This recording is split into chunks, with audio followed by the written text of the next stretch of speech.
নির্বাচনী মাঠে আমরা যারা গণমাধ্যম কর্মী এখন না হয় একটু অফিসে আমরা বসতেছি এসির মধ্যে, কিন্তু আসলে নির্বাচনের দিন ঠিক বসা হবে কিনা জানি না। আমরাও চাই আবারও ফিরে যেতে মাঠে, সেখানে অবাধে, অর্থাৎ যাদের পাশ থাকবে তারা ঠিক, আমরা কোন কেন্দ্রে যাই, যে কেন্দ্রে আমরা খবর পাই যে ওই কেন্দ্রে ভোট রিগিং হচ্ছে, আর সব কেন্দ্রে আমরা কিন্তু যাইনি, কারণ যে কয়টি ভোট কেন্দ্র বাংলাদেশে আছে অতগুলো আমরা যদি আরো ডাবল লোক নিয়োগ দিই তবু কিন্তু সম্ভব না। কিন্তু আমরা সুনির্দিষ্ট কিছু অভিযোগের ভিত্তিতে, তথ্যের ভিত্তিতে আমরা সেসব কেন্দ্রে যাওয়ার, সেখানে যাওয়ার ক্ষেত্রে যে ধরনের বিধিবিধান আছে সেটি আমাদের জন্য অনেকটা সহায়ক নয়। অনেকে গিয়ে ঠিক তাৎক্ষণিকভাবে না, আমরা যাওয়া উপস্থিতি টের পাওয়ার পরে তো যারা ওই কাজের সাথে মানে আমি বলবো নির্বাচন কার্য বিষয়ে যারা জড়িত তা তো তখন সাবধান হয়ে যাবেন, আমরা ধরতে পারবো না। এবং আমরা ধরতে না পারলে আপনারা যে সহযোগিতা চাচ্ছেন সেটাও তো আমরা দিতে পারবো। পুলিশ এই মুহূর্তে আপনাদের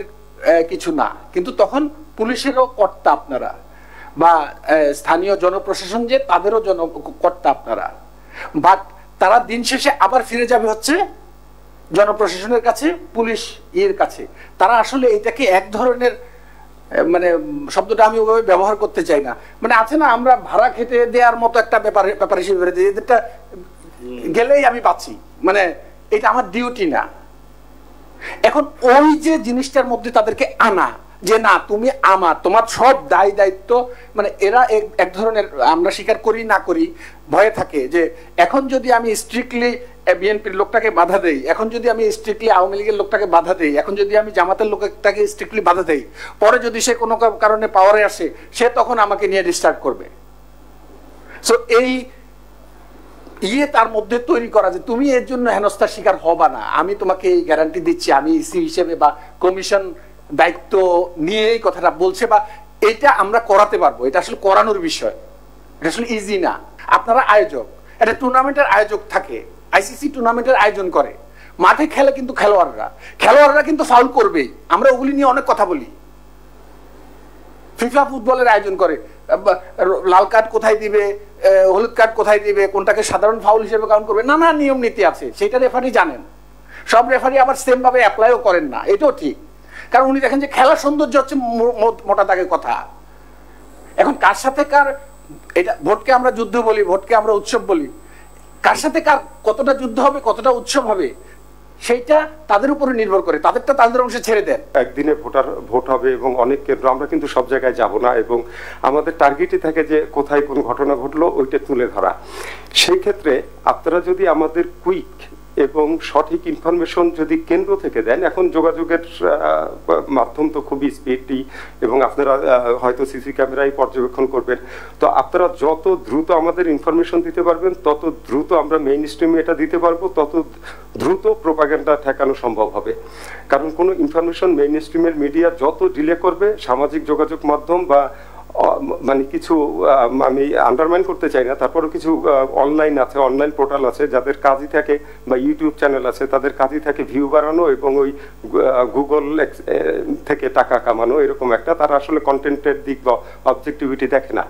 সেক্ষেত্রে আপনারা যত দ্রুত আমাদের ইনফরমেশন দিবেন তত দ্রুত আমরা মেইন স্ট্রিমে এটা প্রচার করলে প্রোপাগান্ডাটা রোধ করা সম্ভব হবে, গুজবটা রোধ করা সম্ভব হবে, সেটা একটা। আর একটা হচ্ছে, লাস্ট কথা হচ্ছে যে আমরা এই আপনারা যা কিছু আয়োজন করছেন এর ফাইনাল ফলাফল হচ্ছে ভোট কাউন্টিং এবং এটার পাবলিশ করা। হ্যাঁ, ভোট গণনাটা খুবই ইম্পর্টেন্ট। আমি লাস্ট এটাই বলবো যে আগে যেরকম আমরা ফেয়ার নির্বাচনের যে কয়টাকে ধরি, ধরেন 91, 96 বা 8 সালের যে নির্বাচন 2001-এর, ওই রকম মানে সবার উপস্থিতিতে আগে যেভাবে গণনাটা হতো এবং বাইরের লোকের ইনফ্লুয়েন্স থাকতো না, আপনার প্রিজাইডিং অফিসাররা ওখানে উপস্থিত থাকতো, এরকম কাউন্টিংটা যদি স্বচ্ছ করা যায়, একই সাথে আপনার রেজাল্টটা যত দ্রুত পাবলিশ করা যায়। আপনারা আমাদেরকে মোটিভেট করতে পারেন যে রিটার্নিং অফিসারের দপ্তর থেকে রেজাল্ট ঘোষণার আগে আমরা যেন ব্যক্তিগত যোগাযোগ থেকে রেজাল্টটা দিতে না চাই। যেরকম লাইক প্রিভিয়াস ইলেকশনে আমাদেরই পরিচিত বন্ধু বান্ধব অনেকে হয়তো নির্বাচন করেছেন, তারা জিতেও গেছেন, বাট রিটার্নিং অফিসারের কাছে যখন রেজাল্টটা আসছে তারাই জিতেছেন, কিন্তু এর আগের যে বিষয়টা থাকে সেটাতে লাইক মানে একটু অস্থিরতা কাজ করে যে আমার রেজাল্টটা কেন অ্যানাউন্স করা হচ্ছে না, আমার রেজাল্টটা কেন অ্যানাউন্স করা হচ্ছে না। হ্যাঁ, সো এই জায়গাটা যদি আপনারা একটু খেয়াল করেন। স্যার যে ব্রিফিং এর কথা বলেছেন, আসলে তথ্য দেওয়ার থাকুক আর না থাকুক, যখন নির্বাচনটা আর একটু ঘনিয়ে আসবে, মেবি 3 মাস টাইম থাকবে, রেগুলার ব্রিফিং হওয়া উচিত। কারণ হচ্ছে আপনাদের কাছে মনে হতে পারে দেওয়ার মতো তথ্য নেই, কিন্তু আমাদের কাছে থাকতে পারে অনেক কিছু আমরা জানতে চাই। আর যখনই আসলে ট্রান্সপারেন্সি বিষয়টা যখন স্পোক্স পারসন মুখোমুখি হন, তখন সেটা আরো বেশি এনশিওর্ড হয়। Like misinformation, disinformation, artificial intelligence, এটা তো একটা এবারের জন্য ভয়ঙ্কর। আমি মনে করি যে ইলেকশন কমিশনের যে তথ্যের যে উইংটাকে, এটাকে আরো অনেক বড় করতে হবে, যাতে মানুষের মধ্যে কোনো কনফিউশন না থাকে।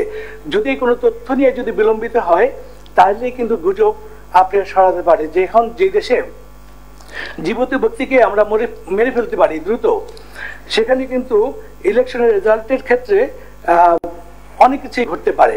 কাজে এই বিষয়টা আমার মনে হয় যে আমাদের একটা জায়গায় আসা উচিত, যাতে যেহেতু জাতীয় নির্বাচন, এই জাতীয় নির্বাচনের যদি সব জায়গায় ফলাফল একই রকম আসে, কারণ সেন্টারে যে ফলাফলটা ঘোষণা দিবে সেটা যার যার এজেন্ট থাকবে, সেই এজেন্ট, নানা গোয়েন্দা সংস্থা আছে, তারাও তাদের জায়গায় নিয়ে যায়, নানাভাবে কিন্তু সেই ফলাফলটা চলে আসে। আবার ব্যালটে যখন ভোট হয়, তখন সেটা আবার রিটার্নিং কর্মকর্তার কাছে এসে এটা নানা রকমের ফর্মালিটিস আছে, সেগুলি মেনটেন করতে করতে অনেক সময় যাবে। সোশ্যাল মিডিয়া এবং এআই, এটার জন্য আমি জানি না আপনাদের কি কর্মপরিকল্পনা আছে, তবে আপনাদের মিডিয়া এবং পিআর টিম যেটা আছে, সেখানে একটা চিন্তা করে দেখতে পারেন। আমাদের হাউস থেকে তো আমরা ফ্যাক্ট চেকিং করার চেষ্টা করি, আপনারা কোন একটা ফ্যাক্ট চেকিং টিম করতে পারেন কিনা আপনাদের মিডিয়া টিমে, যাতে আমরা আপনাদের সংক্রান্ত যে প্রপাগান্ডা বা এআই আসতেছে আপনাদের কাছে রিচ করতে পারি, আপনাদের বক্তব্যটা দিতে পারি এবং সরাসরি সঙ্গে সঙ্গে প্রচার করতে পারি, তাহলে এই প্রপাগান্ডা কিছুটা রোধ করা যেতে পারে। একই সাথে আমি বলবো যে অবাধ করার ক্ষেত্রে আপনাদের যিনি মুখপাত্র থাকবেন, এই যে এখন থেকে তফসিল ঘোষণার পর থেকে গণমাধ্যম যাতে মুখপাত্রকে যখন চাই তখনই তার কমেন্টটা পেতে পারে বা তার তথ্য, যে তথ্য চাই সেটা পেতে পারে, সেটা যদি আপনারা করেন, তাহলে আমার মনে হয় যে আমাদের দিক থেকে সহযোগিতা করতে সুবিধা হবে। ইসি যদি কঠোর থাকে এবং সে বার্তাটা যদি সঠিকভাবে দিতে পারে, তাইলে এবং যথাযথ যদি ব্যবস্থায় ইনস্ট্যান্ট নিতে পারে, তাইলে অনেক ক্ষেত্রেই সম্ভব হতে পারে আমরা যে ধরনের উৎসবমুখর ভোট চাই, সবাই যেন ভোট দিতে পারে এবং সর্বোচ্চ সংখ্যক মানুষের পার্টিসিপেশনের মধ্য দিয়ে কারোর মধ্যে যেন কোনো, যেটা এক সময় ছিল যে অনেকেই ভোট দিতে থেকে বঞ্চিত হয়েছে, এবার যেন সবাই দিতে পারে ভোট, সেরকম একটা ভোট হোক। সাধারণ মানুষের ইম্পালসটা আপনাদেরকে নিতে হবে, সবাই কিন্তু সবকিছু আপনাদেরকে বলতে হবে না, কিন্তু তার একটা ভাষা আছে, তার চোখ কি বলে, মুখ কি বলে, নাক কি বলে, তারা কিভাবে নিচ্ছে, এইটা খুবই গুরুত্বপূর্ণ। আমি মনে করি যে এর বাইরে আমি অন্যান্য বিষয়গুলো যেগুলো, সেগুলো আইনি কাঠামো নিয়ে আমি ওভাবে আর কোনো কথা বলতে চাই না।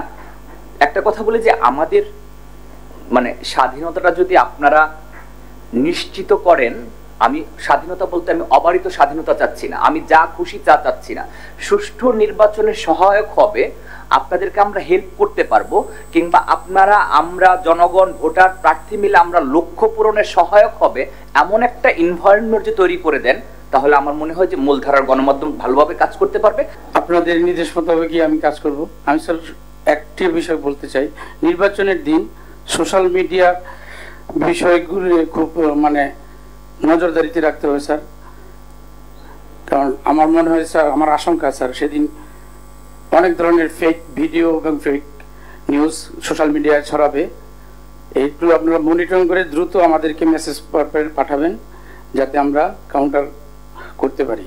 আপনাদেরকে পার্টনার আমাদের করতেই হবে এবং আমরা আপনাদের কাছে করজোরে নিবেদন করব, we do want your cooperation, এবং এইটাই আমার উইমেন বিজনেসম্যান, এইটাই আমি চাচ্ছি। একটা আপনাদের মধ্যে একটা শঙ্কা কাজ করছে, আমি বুঝলাম, কথাবার্তায় বুঝলাম, এই যে মিডিয়া পলিসি নিয়ে একটা কথা উঠছে না, বিশ্বাস করুন এবং অন্তর থেকে বলছে, আমাদের কোনো মিডিয়ার এন্ট্রি রেস্ট্রিকশন করার কোনো উদ্দেশ্য এখানে কাজ করে নেই। একটা লিগ্যাল রিকোয়ারমেন্ট আছে। আমাকে একটা দেশের অ্যাম্বাসেডার একটা চিঠি লিখেছিল, যে লিখেছিল যে আমি ওই যে অবজারভারের জন্য কেন আবার প্রিসাইডিং অফিসারের পারমিশন লাগবে। একই কথা আপনারা যে কথাটা বলছেন, it is a legal requirement in the RPO. এই যে কারণ ওই দিনের জন্য প্রিসাইডিং অফিসার সর্বেসর্বা। আমার ইলেকশন কমিশনের ক্ষমতা কিন্তু ওনার কাছে অর্পিত, প্রিসাইডিং অফিসার একদম ডিসিশন মেকার। এখন এই জন্য এখন তো অনেক ক্ষেত্রে দেখবেন যে ভোটের সেন্টারের রুমটা এত ছোট, এখানে ধরেন আমার পুলিং অফিসার, প্রিসাইডিং অফিসার বসতে হবে, আমার ল এনফোর্সমেন্ট এজেন্সির লোকজন থাকে, তারপরে আপনার এজেন্ট, ক্যান্ডিডেটের এজেন্ট থাকে, অবজারভাররা থাকে, এবং সাংবাদিক তো এখন সোশ্যাল মিডিয়াতে। এখন সবাই যদি ওই একভাবে লাইভ করার জন্য যদি ঢুকে পড়ে, স্পেসের একটা প্রবলেম হতে পারে। এই ম্যানেজমেন্টটা, সেন্টার ম্যানেজমেন্টটা প্রিসাইডিং অফিসারের কাছে ন্যস্ত আছে। এই জন্য আমরা পারমিশন নয়, এটা ইউনিফর্ম করার মতো মনে করেন। এবং আপনাদের যে সংখ্যা, যে আপনাদেরকে পারমিশন দেওয়া হবে না, এটা আমরা will address this not through policy, but there are other ways of addressing the problem. আমাদের সার্কুলার দিতে পারি, কারণ আমরা আইনকে কন্ট্রাডিক্ট না করে, যেহেতু আরপিওতে একটা বলা আছে যে ওখানে ইভেন দি অবজারভার যারা বেশি বিদেশি যারা আসেন তাদেরকেও কিন্তু প্রিসাইডিং অফিসার থেকে একটা পারমিশন নেওয়ার কথা আইনে বলা আছে। সুতরাং আমরা ওইটাকে আইনটাও রাখলাম, কিন্তু কাজটাও যাতে হয়, সাপও মরবে লাঠিও ভাঙবে না, আমি সেই ব্যবস্থা আমরা করবো।